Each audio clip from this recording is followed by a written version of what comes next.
खरीफ चाष चाषी मानू किभली भाव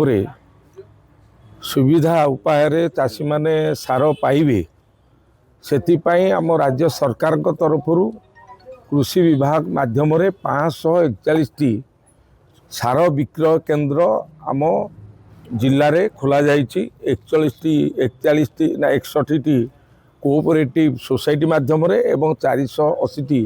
आमर प्राइवेट डीलर मान माध्यम एभली 541 आमर विक्रय केंद्र सार विक्रय केंद्र खोल जाइए चाषी मानू सार जोगे दि जाऊँगी। एवं एवर्ष जो आमर खरीफ चाष आमर जो सारर जो आवश्यकता अच्छी बर्तमान तो खरीफ चाष चाषी माने काम आरंभ कर आरंभ बेले जी सारर आवश्यकता अच्छी ताठू अधिक सार राज्य सरकार आमर कृषि विभाग केन्दुझर जिला को जोगे दी। ये जो अभियोग होची विरोधी दल तरफ एवं किसी गणमाध्यम ये हूँ प्रायोजित। आज आम कृषि जिला अधिकारी मुख्य अधिकारी सहित आम बीजेपी प्रतिनिधि दल कृषक मोर्चार अन्य मैंने बसिक आम आलोचना कलु। आमर एठी जो अच्छी सार विक्रय केंद्र माध्यम किभली भाव में चाषी मानू सुविधा उपाय उपलब्ध हम से विषय आलोचना कलु। एवं जो माने ए सार जोगाण कारबार रे बाधा सृष्टि करेंगे जो डीलर माने तांको विरुद्ध में दृढ़ कार्यानुष्ठान राज्य सरकार ग्रहण करेंगे। ये मोहन माझी सरकार मुख्यमंत्री ये चाषी मानक पई समर्पित सरकार केन्दुझर जिले में ये जो चलित खरीफ चाष जो माने सार जोगाण रे अव्यवस्था कर 117 जन डीलर विरुद्ध में आम कारण दर्शाओ नोटिस आम कृषि विभाग तरफ दिखाई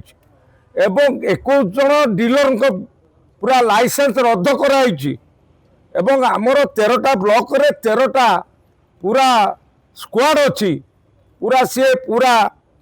स्क्वाड पूरा बुलिकी तदारक करुच्ची एवं 3टा सब डिविजन 3टा स्क्वाड जिले में आमर मुख्य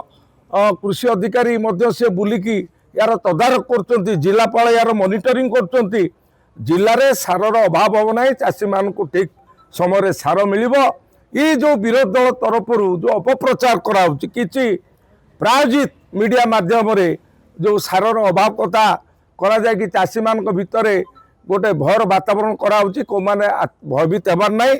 सार सफिसीयंट अच्छी से डीएपी सार कहतु यूरिया सार कहतु पोटास कहतु एनपीके कहतु सबू सार मौजूद अच्छी एवं आहरी सार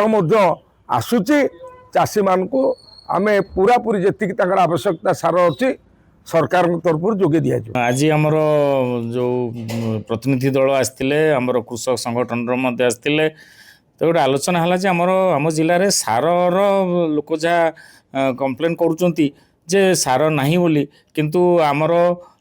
जहाँ भी सार आम कहलु जे पर्याप्त परिमाण में सार रही आमर चाषी भाई कौन प्रकार असुविधा हम ना यूरिया हो डीएपी हो आमर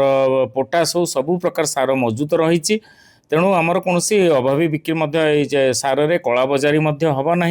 आमर प्रति ब्लॉक रे 13टी ब्लॉक रे 13टी एनफोर्समेंट कमिटी गठन कराई आमर जो प्रतिनिधि दल आसते से आमको परामर्श गोटे देले जे आपण टिके आमर ये कमिटी को टिके एक्टिवेट करांतु आउ आम ए दिगरे निश्चित से परामर्श आम ग्रहण करुचु आम करुचु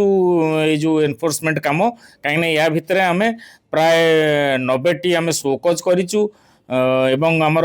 नाकच करिचु लाइसेंस एवं सस्पेंड करिचु लाइसेंस तेणु यहाँ आमर गोटे कंटिन्यूअस प्रक्रिया रही आम जो भी कलाबाजारी किंबा कौन अनियमितता देखुचु आम निस्संदेह या उपरे आम एक्शन नौचु तेणु मु भावुची जे चाषी भाई किसी असुविधा हेनी ये खरीफ ऋतु सार पाई।